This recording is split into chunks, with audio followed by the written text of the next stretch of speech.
There's a moment on the pitch where noise disappears, where your body moves before your mind does, where time bends just long enough for you to choose perfectly. But most players never touch it twice. Snap sync isn't training. It's what happens when your brain, your eyes, and your instinct collapse into one frame of truth.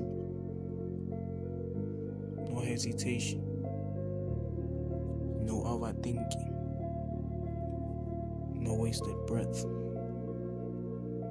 Snap sync in football becomes pure instinct, pure instinctual flow. Basically, the greats, they didn't wait for permission from thought. They trained the brain to decide before the mind ever spoke. So how do you develop snap sync exactly like the greats? There are two forms to developing snap sync like the greats: temporal chunking and vision motion fusion. We'll start with temporal chunking. Temporal chunking is when 3 to 7 seconds of football movement, which will usually require separate conscious decisions, become a single subconscious neural move. Instead of I see the pass, I take the pass, I turn, I accelerate, I make the through ball, becomes one single chain compressed in the motor cortex plus the cerebellum, activated instantly by a visual cue or body position.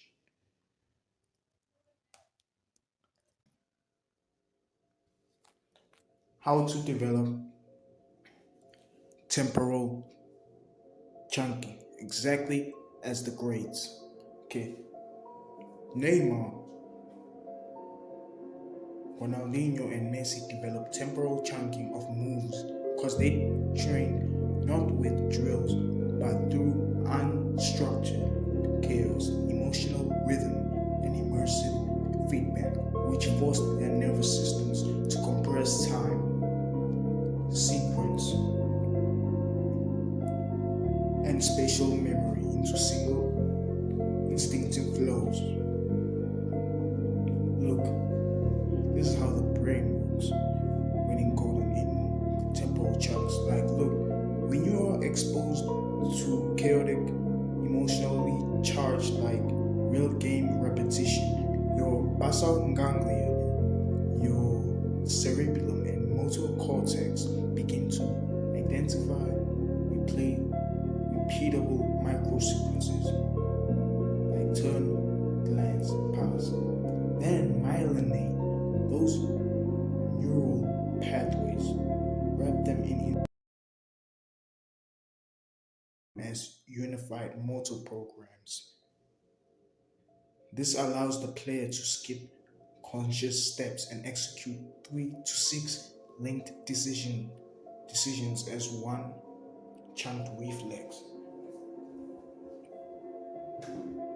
In Messi, he sees a diagonal pass possibility, checks once, feints, cuts in, and throws the ball in one fluid second. To us, it's genius. To him, it's a pattern his nervous system knows, compressed through thousands of identical rhythmic exposures. Messi grew up with the ball always at his feet in tight 5-a-side games where decisions had to happen every second. He didn't isolate touches. He lived within micro sequences, received, glance, touch, movement. They weren't practiced, they were felt, stacked, and compressed under thousands of tiny movements. You should play in tight positions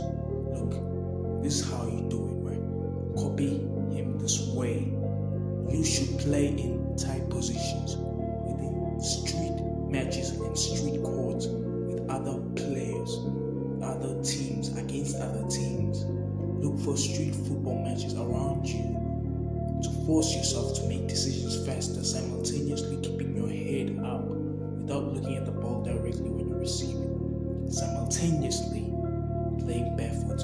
This is what's going to allow you to look up while using the ball. Because Messi played while scanning, not thinking.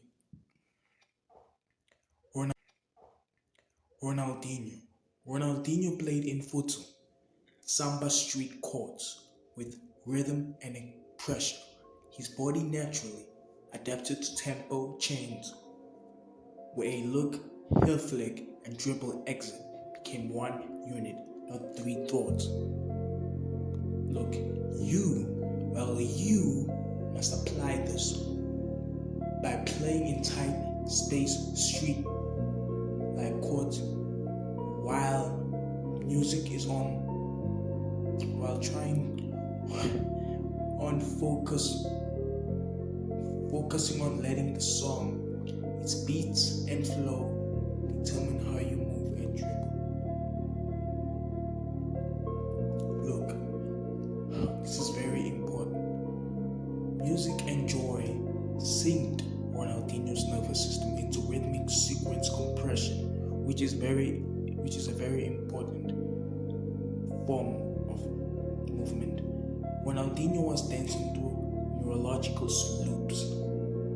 So you must play with joy, tension, and rhythm. Allow your emotion, whether anger, whether frustration, determine how you play, not your thought.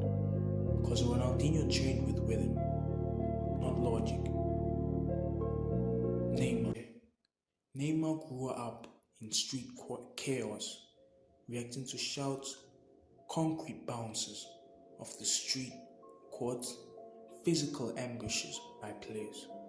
He learned to use visual cues and body angles as compression triggers. A defender's shifts weight. Neymar's body has already started executing the chain.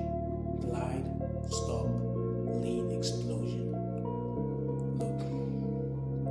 Okay. Let the chaos of the street pitch or street courts and your emotion determine how you move and react when playing street football or futsal, or when playing in tight spaces, in very tight spaces with other players or against other players, because there is no other way to do it. I'm not gonna lie to you. When playing, every touch you make must lead to the next. Never just stop after a move. Always glide into the next beat. Because Neymar, he made it. With that being said, if you want to reach the elite level fast, stop trying to play like everyone else. Systems are built to control. Geniuses break them. Players who rise are those who see what others don't, move how others won't, and solve what no coach can teach. Be unpredictable, be efficient, be a genius. That's the real shortcut to the elite, to the Prems, to the Messis. And if you think that's impossible, well, I think you're wrong. And if you want to learn more about that, if you want to reach the elite level, if you want to become a quote-unquote genius, go within the comment section and check out my manifesto if you want to learn more about what I'm talking about. So yeah, bye.